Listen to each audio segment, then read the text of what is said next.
Hi, it's Harry from Monday Sportif with Toby, also from Monday Sportif. We've just watched the France game against Austria. Austria started well, but France kind of didn't really look under great threat, but they didn't really provide much of a threat themselves at times. What do you think of it all?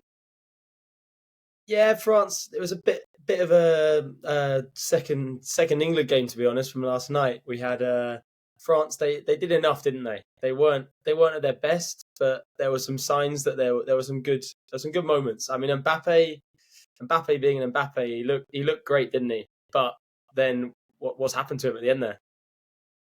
Well, not also what happened to him at the end there. What happened to him with that miss? I mean, he did all the hard work and then one-on-one with a keeper and he curls it wide. Yeah, he's still not scored a goal at the Euros, has he? So maybe there's the Mbappe curse. It's gonna live on.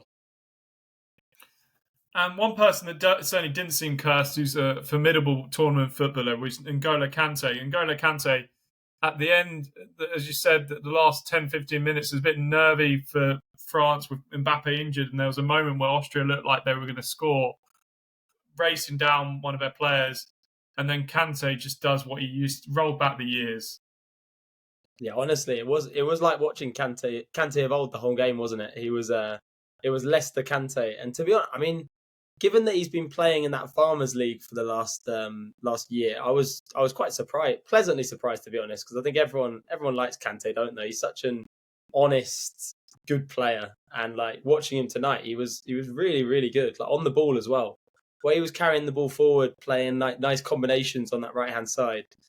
Yeah, very very impressive. And I did think as well, I agree with your earlier comment. I did think a bit that it was a bit like England, where it was kind of a stuttering start. I don't think they were under as much pressure as Serbia put under us. But Austria certainly made it uncomfortable for them at times. I think that high intensity Ralph Ragnick, not that we saw that at United, but that high intensity play for the national team, it did sort of make France look a bit awkward at times, a little bit uneasy. I was impressed. I was impressed by Austria. I haven't seen them for a while, and to be honest, I wasn't expecting much from them. But then some sort of what I've been reading in the last few days that they do play this kind of high pressure game, and yeah, it was impressive actually. They were a good side. Like I think if they play like that in their other two games, they've got a good chance of going through, even maybe as one of the best third place teams or something like that. But they look like a good side. I think similar to Serbia last night. They had that sort of balance of physicality with a bit of technical uh, interest.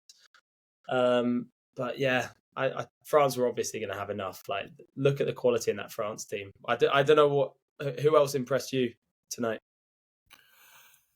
Dembele, I thought, looked a live wire. I know sometimes he flatters to deceive a bit and he can be a little bit hit and miss and take it or leave it. But today he looked quite sharp. He sort of ensnared the defenders a few times.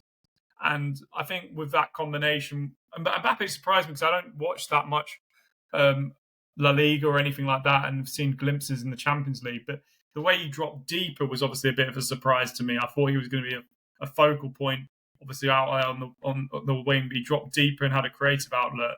But the combination of maybe Dembele being more direct and Mbappe being a bit more deeper and creative and a playmaker almost, that's what surprised me a bit, and pleasantly so, because it was a good watch for the two of them on either side.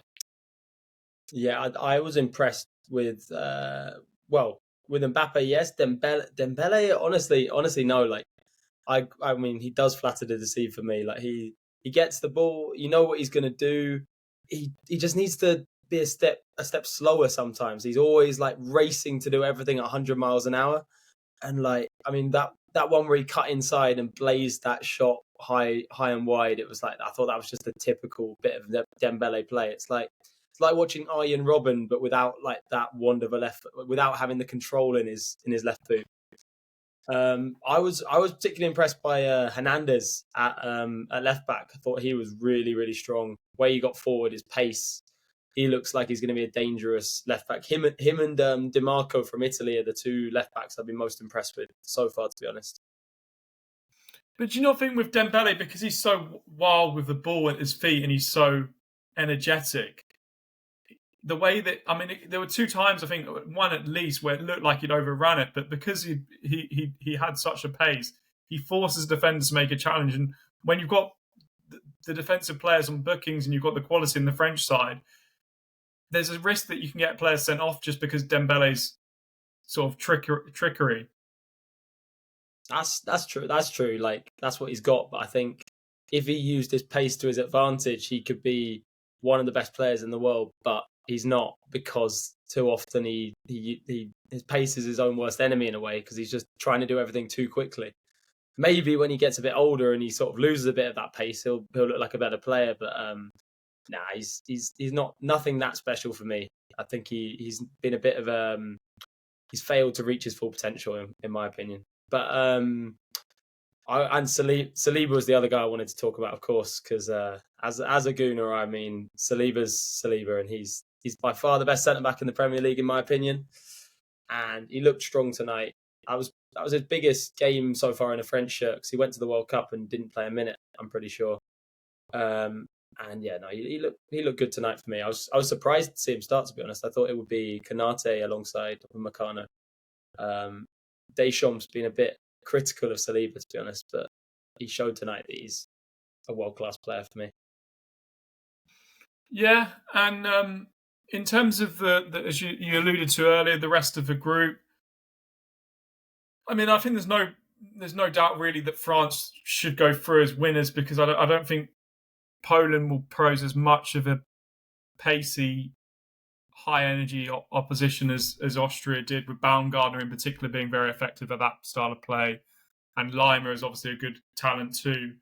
Netherlands as well, I think they'll have the better of them, but as you say, Austria have got a real fighting chance of. I think they could even get second. I think they could even pull off an upset against Netherlands. I think they're capable of that, because I think the only thing is where that goal threat's going to come from, because I don't think they've got that clinical or striking outfit. But if they can nick a game, yeah, it's possible. But they once you lose your first game, the pressure's on. And as I think the commentator alluded to in the game earlier, it was saying how, because of how high energy their game is, they will be a bit tricky.